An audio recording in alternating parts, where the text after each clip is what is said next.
జై మాంకాల్ భైరవ్ హర హర మహాదేవ్. భూతలి ప్రయోగం. భూతలి ప్రయోగం ఒక విధానంగా చేయరు. చేసే విధానం రకరకాలుగా చేసి తోలినప్పుడు మనిషి పోయినప్పుడు ఏం జరుగుతుందో తెలియదు, ఇంటికెళ్ళి మంచిగా పోతాడు. ప్రయోగం ఎట్లా చేస్తారు అంటే తను ఎక్కడైతే నిలబడతాడో అక్కడ ఉంటుంది అది. ఆ భూతలి ప్రయోగమే ఆ మనిషి పక్క పంటే ఉంటుంది. అది ఒక గాలిలో వెళ్ళే ప్రయోగం. అది గాలితోనే, ఇవన్నీ గాలితోనే వెళ్తాయి, కానీ అది మాత్రం అక్కడ మనిషి రూపంలో ఉంటుంది ఆ ప్రయోగం. ఆ ప్రయోగం చేసి మనిషికి ఒక్కసారి తోలిండా ఆ ఇల్లు వానికి ఏ విధానంగా కావాలి అనుకుంటే ఆ విధానంగా చేసేది భూతలి ప్రయోగం. ఇంటిని, జాగా భూములు, ఇంటి వ్యవస్థను చిన్న భిన్నం చేసేది భూతలి ప్రయోగం. దీన్ని చెట్లకు చేస్తారు. ఇది ఎక్కువ ప్రయోగం చెట్టుకు చేసి చెట్టు మీదకి తోలుతారు ఆ ప్రయోగం.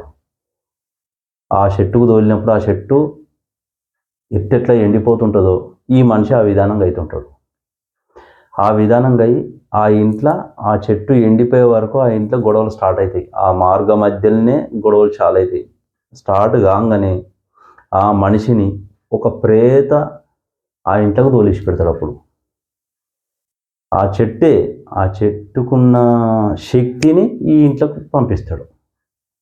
పంపించి ఆ ఇంట్లో క్రియలు వానికి ఏదైతే కావాలని అనుకున్నాడో దాన్ని ఆ ఇంట్లోకి తీసుకొని పోయేదాకా ఆ ప్రయోగం ఆ ఇంట్లోనే ఉంటుంది.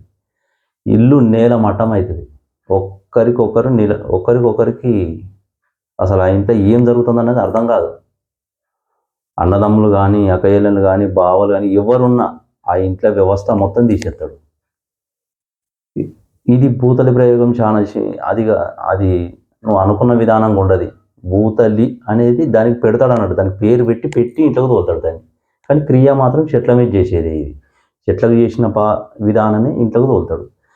ఆ విధానంలో ఒక్కసారి గాడపు ఏ విధానంగా లేస్తుంది అంటే మొత్తం చెట్లన్నీ చిందర ఇట్లా అల్లుకున్నట్టు అవుతాయి. ఆ టైంలో తోలుతాడు. దీనికి వారాలు, నక్షత్రాలు, తిథులు అనేది ఏం చూసుకోరు. ఈ చెడు ప్రయోగాలకు ఏ క్షణమైనా తోలిచ్చేది భూతలి ప్రయోగం. దీంట్లో రకాలు కూడా ఉన్నాయి.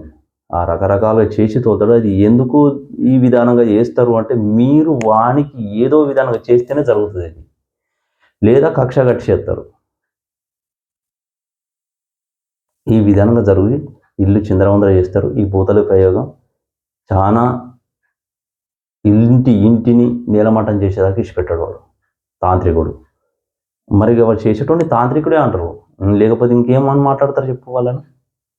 వానికి నువ్వు ఏదో ఒకటి జరిగే ఉంటుంది కదా. అందు గురించి జాగ్రత్త వహించుకొని జాగ్రత్తగా ఉండి మీరు ఏ విధానంగానైనా కానీ దాన్ని ఇంట్లో ఏం జరుగుతుంది అనేది చిన్నగా ఏదన్నా కాగానే అప్పుడే మీరు చూసుకోవాలి, ఇంట్లో ఏదో అవుతుంది, ఏదో జరిగింది అని. జై మాంకాల్ భైరవ్ హర హర మహాదేవ్.